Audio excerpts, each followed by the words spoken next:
The illiteracy rate in Washington County currently stands around 17%. But how does that affect our local economy? And how does it impact recidivism rates? Welcome to Insight. Washington County has one of the higher illiteracy rates in our state, unfortunately, and it's about 17%.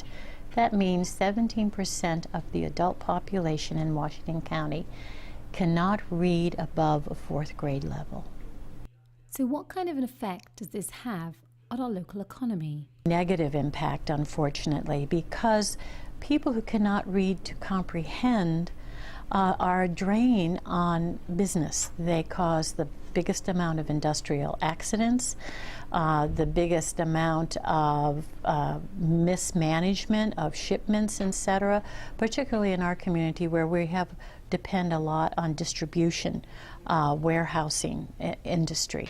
Plus, it is not a secret to the rest of the world.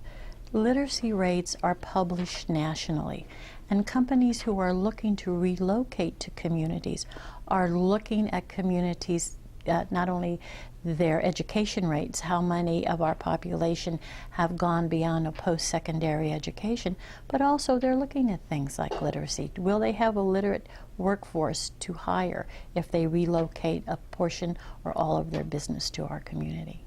So who is affected in our community?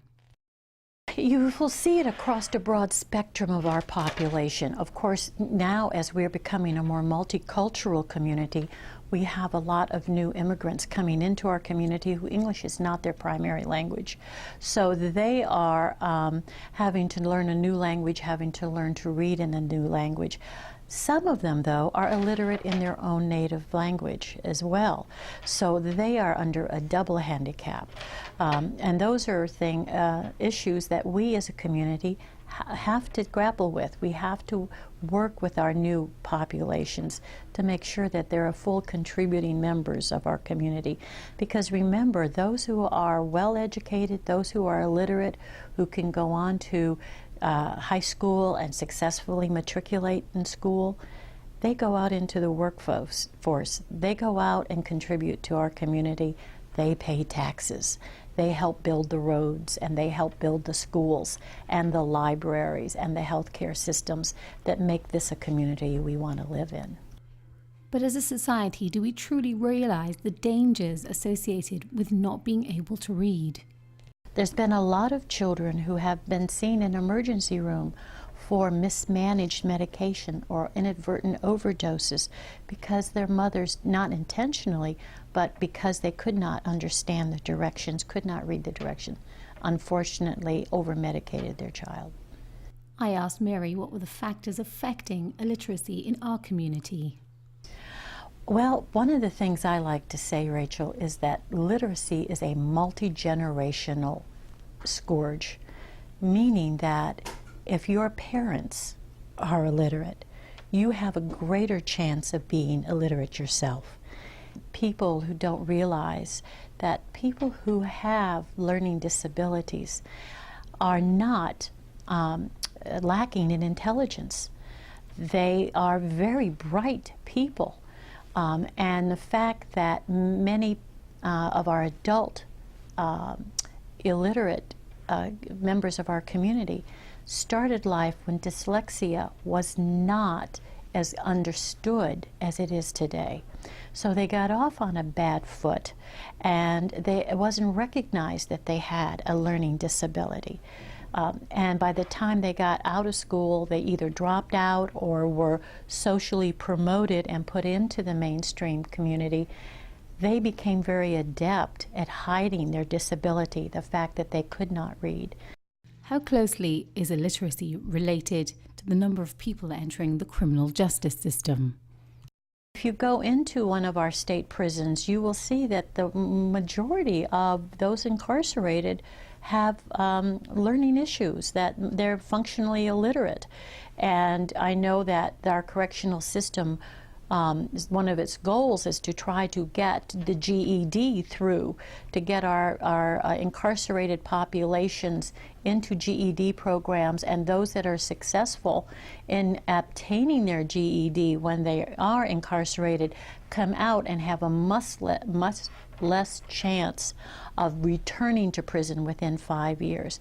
However, the challenge for our correctional system is that a GED is predicated on the fact that you have the learning skills to start the high school equivalent programs. Well, if you can't read at all, or you can only read on a second and third grade level, there's so much remediation that has to be done to get that incarcerated person up to a level where they are able to understand the high school equivalency programs that will lead to a GED. Yeah. You can learn to read, and you have a 70% chance of staying out of the system.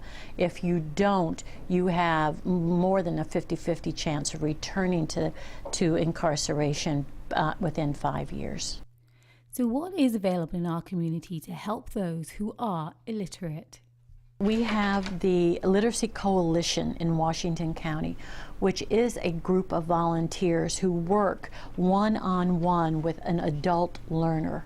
And they can actually call the library, and we will forward them information to connect with the volunteer program. And I think that the point that I want to make to our community is, if you have someone in your family, if you have problems as an adult in learning to read, you need to be proactive. There is no disgrace, there is no stigma attached to this. We are more and more recognizing that it is not your fault. The system failed you, and that you need to, and there are people out there who want to help you start to learn to read. And if you do, whole worlds will open up to you. Next time on Insight, I'll be talking to Dave Hanlon, the president of the Literacy Task Force in Washington County. Until then, cheerio. If you would like more information on the Literacy Council of Washington County, call 301-739-4208 or check out the following website.